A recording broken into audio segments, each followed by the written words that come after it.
Now listen and answer questions 15 to 20. OK, let me tell you about some of the changes that have been made and some things that have been retained. If you look at this map, you'll see the familiar outline of the park, with the river forming the northern boundary, and a gate in each of the other 3 walls. The statue of Diane Gosforth has been moved.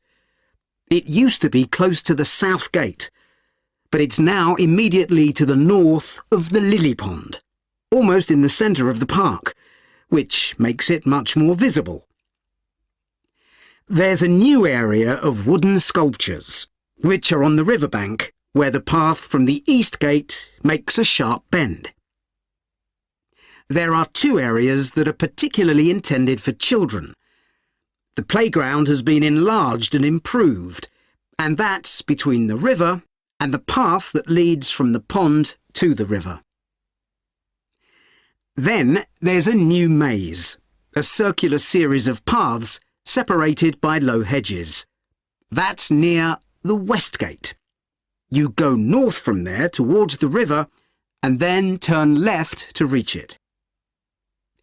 There have been tennis courts in the park for many years, and they've been doubled, from 4 to 8. They're still in the southwest corner of the park, where there's a right-angle bend in the path. Something else I'd like to mention is the new fitness area. This is right next to the lily pond on the same side as the west gate. Now, as you're all gardeners, I'm sure you'll like to hear about the plants that have been chosen for the park.